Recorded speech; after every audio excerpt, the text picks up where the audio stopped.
नमस्कार। आज हम कॉमेडी की दुनिया को थोड़ा गहराई से समझेंगे, खासकर साहित्य के नजरिए से। हाँ। हमारे पास जो जानकारी है उसके आधार पर देखेंगे कि कॉमेडी आखिर है क्या और इसके जो अलग-अलग प्रकार हैं वो क्या हैं। कोशिश यही है कि सब कुछ आसानी से समझ आ जाए। बिल्कुल। और देखिए, साहित्य में कॉमेडी का सीधा सा मतलब है वो एक ऐसी काल्पनिक कहानी जिसका मुख्य उद्देश्य मजा देना है, मनोरंजन करना है। अच्छा। किरदारों की मुश्किलें हमें दिखती तो हैं, पर हमें कोई गहरी चिंता नहीं होती। एक हाँ। तरह से तसल्ली रहती है कि भाई अंत में सब ठीक हो जाएगा। हाँ, मतलब बहुत भारी भरकम टेंशन नहीं होती। नहीं नहीं। और अंत आमतौर पर अच्छा ही होता है। ये शब्द ज्यादातर नाटक, फिल्मों, टीवी ड्रामा के लिए इस्तेमाल होता है, पर हाँ, कहानियों और कविताओं में भी कॉमिक अंदाज मिल सकता है। तो चलिए इस पर और बात करते हैं। सबसे पहले रोमांटिक कॉमेडी। सुना है इसकी शुरुआत वो एलिजाबेथन नाटककारों ने की थी, जैसे शेक्सपियर। हाँ हाँ, बिल्कुल। शेक्सपियर का एज यू लाइक इट एक बहुत अच्छा उदाहरण है।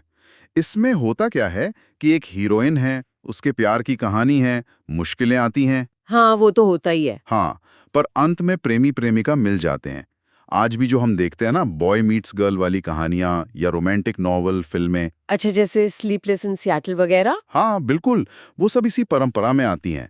लेकिन इसमें कुछ और खास बात भी है, कोई अलग एंगल। हाँ, एक मजेदार चीज है नॉर्थरोप फ्राई का ग्रीन वर्ल्ड वाला आइडिया। Green world. वो क्या है? शेक्सपियर की कुछ रोमांटिक कॉमेडी में क्या होता है कि पात्र जो हैं वो अपनी रोजमर्रा की थोड़ी संघर्ष वाली दुनिया से निकलकर एक अलग जगह पहुंच जाते हैं, जैसे कोई जंगल या कोई जादुई सी जगह। अच्छा। इसे फ्राय हरी दुनिया कहते हैं। वहां नियम थोड़े अलग होते हैं और वहीं उनकी मुश्किलें सुलझती हैं, प्यार करने वाले मिल जाते हैं।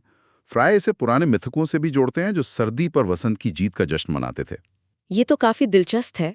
और महिलाओं के किरदारों के बारे में भी कुछ था शायद। हाँ, लिंडा बैम्बर ने ये बात उठाई है कि शेक्सपियर की कॉमेडी में अक्सर महिला पात्र पुरुषों से ज्यादा समझदार, ज्यादा सक्षम दिखाई देती हैं, जबकि उनकी त्रासदियों में देखें तो कई बार भयानक महिला पात्र भी मिलती हैं, जैसे गोनेरिल या लेडी मैकबेथ। ये तो ध्यान देने वाली बात है। अच्छा, तो रोमांस से थोड़ा हटकर समाज पर टिप्पणी करने वाली कॉमेडी भी होती है, सैटिरिक कॉमेडी जिसे कहते हैं। हाँ बिल्कुल, सैटिरिक कॉमेडी। इसका मकसद ही यही होता है कि जो राजनीतिक नीतियां हैं या दार्शनिक सिद्धांत हैं या समाज के तौर तरीके हैं, उनमें जो गड़बड़ियां हैं, जो भटकाव है, उसका मजाक उड़ाया जाए। मतलब हंसी हंसी में आलोचना। हाँ, एक तरह से आईना दिखाना। प्राचीन यूनान में एरिस्टोफेनीज इसके बड़े उस्ताद माने जाते हैं। बाद में शेक्सपियर के ही समय के बेन जॉनसन ने भी ऐसी कॉमेडी लिखी जिसे सुधारात्मक या सैटिरिक या सुधारात्मक कॉमेडी भी कहते हैं। सुधारात्मक, यानी इसमें सुधार का इरादा भी होता है। हाँ, जैसे जॉनसन के नाटक हैं वुल्पोने या द अल्केमिस्ट। उनमें लालची चालाक ठग हैं और उनके शिकार बने बेवकूफ लोग। जॉनसन उनको इस तरह दिखाते हैं कि वो हंसी की पात्र तो लगते ही हैं, साथ में घिनौने भी लगते हैं। जैसे वो कह रहे हों कि देखो, समाज में ये बुराइयां हैं, इन्हें सुधारो। अच्छा, बेन जॉनसन का नाम फिर आया। इनसे जुड़ी एक और तरह की कॉमेडी भी है शायद, कॉमेडी ऑफ ह्यूमरस। ये ह्यूमरस क्या चीज थी? हाँ, कॉमेडी ऑफ ह्यूमरस। ये एक पुराने शारीरिक सिद्धांत पर आधारित है। पहले मानते थे कि शरीर में 4 तरह के तरल पदार्थ होते हैं: रक्त, कफ, पित्त और काला पित्त। इनको ह्यूमरस कहते थे। ओके। और ये माना जाता था कि शरीर में इनका जो संतुलन है, वही इंसान का स्वभाव, उसका मिजाज तय करता है। तो जॉनसन की कॉमेडी में क्या होता है कि हर मुख्य किरदार पर किसी एक ह्यूमर का असर बहुत ज्यादा होता है। अच्छा, मतलब वो एक ही धुन में रहता है। हाँ बिल्कुल, वो उसे एक खास तरह का संकीपन देता है। कई बार तो किरदारों के नाम भी उनके इस ह्यूमर या स्वभाव की तरफ इशारा करते थे, जैसे zeal of the land, busy. हाँ, ये तो बड़ा मजेदार है। तो किरदार अपनी एक खासियत की वजह से पहचाने जाते थे। अच्छा, अब आते हैं कॉमेडी ऑफ मैनर्स पर। ये क्या है? कॉमेडी ऑफ मैनर्स, इसकी जड़ें भी काफी पुरानी हैं। यूनानी न्यू कॉमेडी और रोमन नाटकों तक जाती हैं। इनमें अक्सर कुछ तयशुदा किस्म के किरदार होते हैं, जैसे जवान प्रेमी प्रेमिका, कोई चालाक सा नौकर, सख्त या बूढ़े माँ बाप, इस तरह के। इंग्लैंड में शेक्सपियर ने भी इसका इस्तेमाल किया, पर रेस्टोरेशन काल में ये बहुत फली फूली। मोलियर का भी असर था इस पर। रेस्टोरेशन काल मतलब? राजा की वापसी के बाद का समय बहुत मशहूर हुआ। और बाद में भी Oscar Wilde, the importance of being earnest, George Bernard Shaw जैसे लेखकों ने इसे आगे बढ़ाया। तो इसमें किस चीज पर ज्यादा जोर होता है, मैनर्स यानी तौर तरीके? हाँ, ये खास तौर पर समाज के ऊंचे तबके, उनके रहन सहन, उनके रिश्तों और उनकी बातचीत के अंदाज, खासकर जो हाजिर जवाबी होती है ना, जिसे रिपोर्टी कहते हैं, हाँ हाँ, वो तेज जवाब। उसी पर ध्यान देती है। इसमें अक्सर सामाजिक नियमों का मजाक उड़ाया जाता है या फिर दिखावेपन पर चोट की जाती है। एक और बात, रेस्टोरेशन कॉमेडी को कुछ लोग उस समय थोड़ा अनैतिक मानते थे। अच्छा, क्यों? शायद उसमें रिश्तों को लेकर थोड़ी ज्यादा खुली बातें होती थी। तो इसके जवाब में 18वीं सदी में थोड़ी भावुक किस्म की कॉमेडी आई, जिसे सेंटिमेंटल कॉमेडी कहते हैं। लेकिन फिर गोल्डस्मिथ और शेरिडन जैसे लेखकों ने रेस्टोरेशन वाली चतुराई और मजाक को फिर से जिंदा किया, बस थोड़ी शालीनता के साथ। समझ गई। मतलब ये अंदाज आज भी चलता है। और एक और प्रकार है जिसका नाम सुनते लगता है कि बस हंस पड़ो, फार्स। ये क्या भला है? हाँ हाँ, फार्स।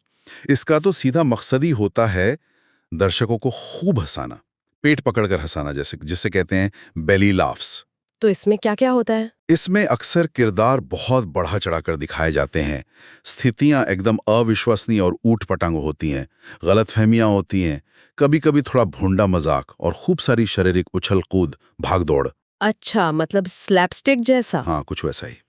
ये हमें पुराने जमाने के नाटकों में, इटली के कॉमेडी डेलार्टे में, शेक्सपियर के भी कुछ हिस्सों में, फिर Charlie Chaplin, marks brothers, Monty Python की फिल्मों में और आजकल की टीवी सिटकॉम में भी खूब दिखता है। लेकिन क्या फार्स सिर्फ ये उछल कूद और भागदौड़ ही है, या इसमें और भी कुछ है? नहीं, जरूरी नहीं कि सिर्फ शारीरिक हास्य ही हो। जैसे ऑस्कर वाइल्ड का नाटक है the importance of being earnest, उसे भी फार्स का ही एक उदाहरण माना जाता है। कहानी अविश्वसनीय है, किरदार भी बड़े अजीब हैं, पर उसमें ज्यादातर हंसी डायलॉग से आती है, जो बहुत शानदार है। अच्छा। और फार्स का इस्तेमाल थिएटर ऑफ द एब्सर्ड में भी हुआ है। ये वो नाटक थे जो दुनिया की बेतुकी बातों को दिखाते थे। यहीं पर हाई और लो कॉमेडी का फर्क समझना भी जरूरी हो जाता है। हाँ, हाई कॉमेडी और लो कॉमेडी, इनमें क्या फर्क है? देखिए, जॉर्ज मेरेडिथ नाम के एक आलोचक थे। उनके हिसाब से हाई कॉमेडी वो है जो आपको सोचने पर मजबूर करे, जो बुद्धि को गुदगुदाए और उससे हंसी आए, जैसे कॉमेडी ऑफ मैनर्स में दिमागी लड़ाई, हाजिर जवाबी। ओके, इंटेलेक्चुअल हंसी। हाँ, जबकि लो कॉमेडी का मकसद होता है सीधे सीधे हंसाना, चुटकुलों से, शारीरिक हरकतों से, शोर शराबे से। फार्स ज्यादातर इसी लो कॉमेडी में आता है। समझ गई। तो कुल मिलाकर देखें तो कॉमेडी का दायरा बहुत बड़ा है। मतलब रोमांटिक प्यार की मीठी बातों से लेकर समाज पर तीखे व्यंग तक, और फिर वो जोरदार ठहाके वाली उछल कूद तक। सबका मकसद मनोरंजन ही है, बस तरीके अलग-अलग हैं। हाँ, बिल्कुल। और अंत में एक सवाल शायद सोचने के लिए छोड़ा जा सकता है। हमने बात की कि कॉमेडी का अंत अक्सर सुखद होता है और इसकी जड़ें शायद वसंत की जीत वाले पुराने उत्सवों में हैं। हाँ, वो ग्रीन वर्ल्ड वाली बात। हाँ, तो क्या ऐसा हो सकता है कि कोई लेखक जिस तरह की कॉमेडी चुनता है, रोमांटिक, सैटिरिक, फार्स, वो असल में समाज की समस्याओं को देखने के उसके नजरिए को दिखाता हो? मतलब कैसे? मतलब क्या वो समस्याओं को एक अस्थायी चीज, एक सर्दी की तरह देखता है जिसे पार किया जा सकता है, जैसे रोमांटिक कॉमेडी में होता है? या फिर वो समाज में कुछ ऐसी गहरी खामियां देखता है जिनका बस मजाक ही उड़ाया जा सकता है, जैसा सटायर में होता है? ये एक सोचने वाली बात है।